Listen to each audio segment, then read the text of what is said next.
Hello everyone, welcome back to my mini vlog. ఈరోజు అయితే నేను యూట్యూబ్లో చూసి ఒక కొత్త రెసిపీ నేర్చుకున్నాను. ఇంతకీ రెసిపీ ఏంటంటారు? గెస్ చేయండి. కానీ గెస్ చేయలేరు అనుకోండి, నేనే చెప్పేస్తాను. ఏంటంటే పాలకూర ఉల్లికారం అనమాట. ఫస్ట్ టైం చేశాను, కానీ టేస్ట్ చాలా బాగా వచ్చింది కాబట్టి మీకు కూడా చూపిస్తున్నాను అనమాట. ముందైతే మిక్సీ జార్ తీసేసుకోండి.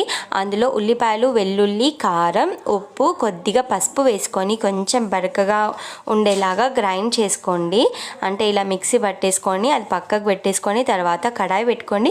కడాయిలో ఆయిల్ వేసుకోవాలి. ఆయిల్ హీట్ అయిన తర్వాత పోపు దినుసులు వేసుకోవాలి. పోపు దినుసులు అంటే నేనైతే ఓన్లీ జీలకర్ర, ఆవాలు వేసాను. మీకు ఇంకేమైనా పప్పులు కావాలనుకుంటే పప్పులు కూడా యాడ్ చేసుకోవచ్చు. తర్వాత వచ్చేసి ఎండుమిర్చి వేయాలి. ఇవి ఫ్రై అయిన తర్వాత మనం మిక్సీ పట్టేసుకున్నాం కదా, ఈ ఉల్లిపాయ పేస్ట్ అంతా ఇందులో వేసేసుకోవాలి.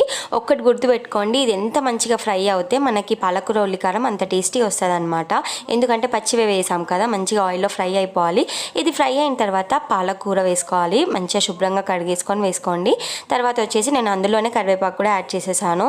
ఇదంతా వేసుకున్న తర్వాత మనకి పాలకూరలో ఉన్న వాటర్ అంతా ఎగిరిపోయేలాగా మంచిగా కుక్ చేసుకోండి. కర్రీ మొత్తం మనకి దగ్గరికి అయిపోవాలన్నమాట. చాలా టేస్టీగా వచ్చింది ఈ రెసిపీ. అయితే మీరు కూడా ట్రై చేయండి. ఒకవేళ మీకు కూడా తెలిసి కామెంట్ చేయండి. షార్ట్ నచ్చితే లైక్ చేయండి.